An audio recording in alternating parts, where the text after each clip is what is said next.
এইটো হৈছে ফ্ৰেণ্ডছ পাগল দিয়া নৈ। এইখন নখেতি উলাবৰী গাঁও সংযোগী পাগল দিয়া নৈৰ ওপৰত এখন পকী ব্ৰিজ, পকী দলং। এই দলংখন পাৰ হৈ পূব পাৰত নখেতি গাঁও অৱস্থিত। এই নখেতি গাঁৱৰ পাগল দিয়াৰ পূব পাৰত এই গাৰ্ডেনখন, অৰ্থাৎ নাৰ্জী ফুলৰ গাৰ্ডেনখন, বাগিচাখন ইয়াতে অৱস্থিত। ফ্ৰেণ্ডছ চাওক, আপোনালোকে যদি ফুল লাগে কম দামত, সুলভ মূল্যত যদি ফুল লাগে, নাৰ্জী ফুল লাগে, গেন্দে ফুল লাগে, বিয়া সবাহত বা বিভিন্ন ধৰ্মীয় কামত আপোনালোকে আহিব, কম মূল্যত আমাৰ হালৈ ডাঙৰীয়াই আপোনালোকক মানে যোগান ধৰিব। এয়া পাগল দিয়া নৈ, এইটো হৈছে পশ্চিম পাৰ, এইখন দলং। আৰু অলৰেডি হালৈ ডাঙৰীয়াই ফুল চিঙাত ব্যস্ত হৈ আছে। ফুলটো আপুনি কি হিচাপত বিক্ৰী কৰে? মালা বনোৱা যায়। আপুনি নিজে মালা বনায়? আমাৰ ঘৰত আছে বেলেগ মানুহ। অঁ মানে কাৰখানা এনেকুৱা এটা মালা বনোৱা কাৰখানাৰ দৰে এটা আপোনালোকৰ ছিষ্টেম এটা আছে। আপুনি মানে ফুলৰ এই গাৰ্ডেন যি ইয়াতে ঠিক কিমান বছৰৰ পৰা কৰি আছে? 17 চনৰ পৰাই না?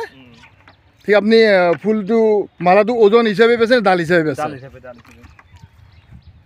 আৰু মানে আপোনাৰ ছাপ্লাইটো গুৱাহাটীলৈকে যায় বা নলবাৰী, বিভিন্ন হাজো? আপোনাৰ নামটো, গুড নেমটো কি আছিলে? হেমন্ত হালৈক ধন্যবাদ জনাইছোঁ। এখেতে যিটো আমাৰ গেন্দে ফুল, এইটো নাৰ্জী ফুল বুলি কয় নেকি? নাৰ্জী ফুলৰ খেতি আমাৰ পাগল দিয়াৰ যিটো পূব পাৰ, নখেতি গাঁও, এইটো নখেতি গাঁও নহয় যে, নখেতি গাঁৱত পাগল দিয়াৰ পূব পাৰত মানে তেখেতে খেতি কৰিছে, ধন্যবাদ জনাইছোঁ। আমি যিহেতু লোটাছ প্ৰগ্ৰেছিভ NGOৰ লগত ৰিলেটেড, আমি একোজন সদস্য, আমি এগ্ৰিকালচাৰটো খুব ভাল পাওঁ। আৰু এই এগ্ৰিকালচাৰৰ লগত জড়িত আমি জনসাধাৰণক, অৰ্থাৎ ব্যক্তিসকলক, কৃষকসকলক আমি যথেষ্ট ভাল পাওঁ আৰু তেখেতসকলৰ উন্নতি আমি কামনা কৰোঁ। এয়া ফ্ৰেণ্ডছ চাওক, এয়া নখেতি গাঁৱৰ মানে পাগল দিয়াৰ পূব পাৰত ঠিক উলাবৰীৰ দলংখন পাৰ হৈ এই নখেতি গাঁৱতে ফুলৰ খেতি কৰিছে এখেতে। আৰু এই ফুলৰ খেতি দি এখেতৰ ঘৰ চলাই আছে, বিভিন্ন সংস্থান দি আছে, মানে ল'ৰা ছোৱালীক পঢ়াই আছে। তাৰ উপৰিও সমাজত এটা ধৰ্মীয় মানে ৰীতি নীতি কাৰ্যত সহায় কৰি আছে। ধন্যবাদ জনাইছোঁ। আৰু আপুনি ফুল খেতি কৰি থাকক, কৰিব বুলি মোৰ আশা থাকিল। ধন্যবাদ। হালৈ ডাঙৰীয়া দেৱ। লোটাছ প্ৰগ্ৰেছিভ চেণ্টাৰ NGOৰ লগত যোগাযোগ হ'ব, আপোনাক মানে বিভিন্ন ধৰণে সহায় কৰিব। আজি আমাৰ বৌ দীপিকা বৌক সহায় কৰি আছে লোটাছে। এইটো লোটাছৰ কোনো হেৰি নাই, ৰাজনৈতিক কোনো হেৰি নহয়, এটা NGO, নন গভৰ্ণমেণ্ট অৰ্গেনাইজেশ্যন, যিটো NGOই মানে জনসাধাৰণক সহায় কৰি আহি আছে। আপোনালোকে যদি সহায় বিচাৰে বা কিছুমান ক্ষেত্ৰত যদি ধানৰ খেতি হওক, মানে পৰম্পৰাগতভাৱে কিছুমান খেতি হওক, আপোনাৰ শস্যৰ খেতি হওক, লোটাছে জনসাধাৰণক সহায় কৰিছে। এখন গাঁৱকে নহয়, গোটেই নলবাৰী ডিষ্ট্ৰিক্টত লোটাছৰ নাম আছে।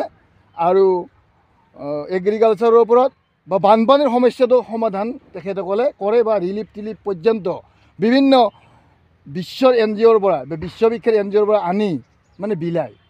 যেতিয়া 2004 চনত বানপানী হৈছিলে, লোটাছে 25খন গাঁৱক মানে কাছা দ্বাৰাই সহায় কৰিছিলে।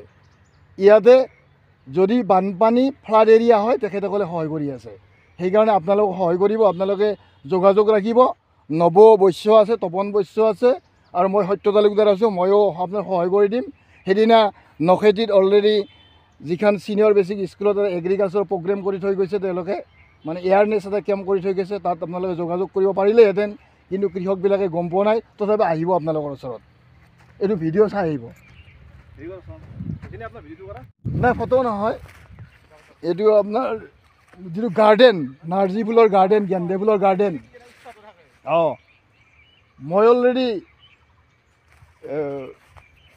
জনসাধাৰণক, কৃষকক দেখুৱাই দিছোঁ, যাতে এনেকুৱা গাৰ্ডেন সাজি মানে টকা পইচা ইনকাম কৰি ঘৰ চলাব লাগিব। যিটো অসম এখন কৃষি প্ৰধান ৰাজ্য, এগ্ৰিকালচাৰৰ ওপৰত অধিক আমি গুৰুত্ব দিব লাগিব। নাৰ্জী ফুলেই হওক বা বিভিন্ন কৃষি হওক আমি কৰিব লাগিব, বহি থাকিব নালাগিব। যিহেতু নদীৰ পাৰ, পাগলদিয়া, নলবাৰী জিলাৰ পাগলদিয়া নৈৰ পাৰ, এই নৈৰ পাৰত এনেহেন মুকলিমূৰীয়া ঠাই আছে, খেতি কৰাৰ সুবিধা আছে। আপোনালোকে কৰিব লাগিব, অসম চহকী কৰিব লাগিব। এই ফ্ৰেণ্ড চাওক, এয়া নাৰ্জী ফুল। বিভিন্ন ধৰ্মীয় অনুষ্ঠানত, বিভিন্ন বিয়া সবাহত এই ফুলৰ প্ৰয়োজন আছে। সেইকাৰণে এই ফুলৰ এখন অসমত বজাৰ আছে। এই বজাৰ আমি চহকী কৰাৰ কাৰণে আমি লাগি পৰিব লাগিব। ধন্যবাদ কৃষক বন্ধুসকল, আপোনালোকে এনেকুৱা ফুলৰ খেতি কৰক যাতে বাহিৰৰ পৰা কোনো ধৰণৰ ফুল আহি অসম ভৰি পৰিব নোৱাৰে। কাৰণ অসমৰ কৃষিত উৎপাদিত সকলো সামগ্ৰী যাতে অসমতে উৎপাদন হয়, অসমৰ মানুহে ব্যৱহাৰ কৰে, এনেকুৱা এখন আমি বজাৰ কৰিব লাগিব। তেতিয়া অৰ্থনৈতিক দিশত অসম চহকী হৈ পৰিব। ফ্ৰেণ্ডছ চাওক, এয়া নলবাৰী জিলাৰ নখৈতী গাঁৱত এয়া নাৰ্জী ফুলৰ, গেন্দে ফুলৰ এয়া বাগিচা। আপোনালোকে এই পাগলদিয়াৰ পূবপাৰ উলাবৰী যিখন পাগলদিয়াৰ ওপৰত দলং আছে, ব্ৰিজ আছে, পাৰ হৈ নখৈতী গাঁৱত এনেকুৱা নাৰ্জী ফুলৰ খেতি, গেন্দে ফুলৰ খেতি আপোনালোকে চাবলৈ আহক, সৌন্দৰ্য উপভোগ কৰিবলৈ আহক। ফ্ৰেণ্ডছ এয়া চাওক, এয়া নাৰ্জী ফুলৰ খেতি আমোল মোলাই আছে, গন্ধে আমোল মোলাই আছে।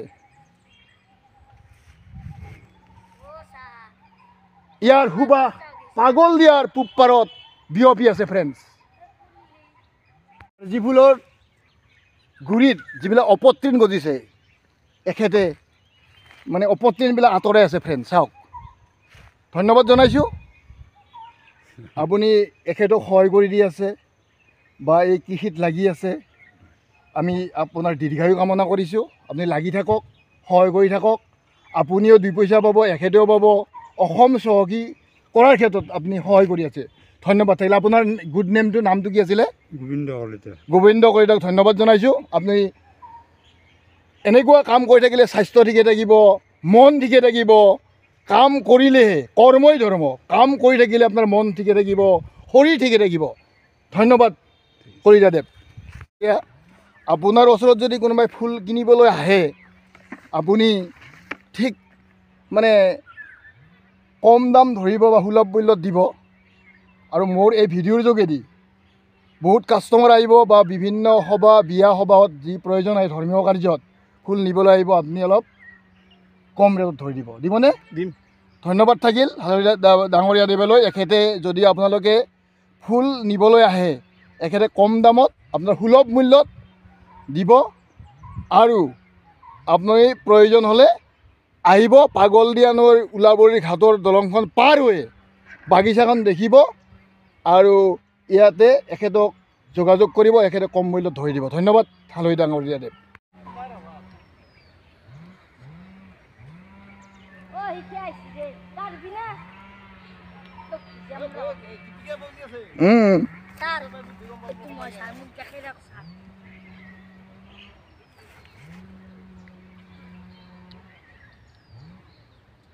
পিঠা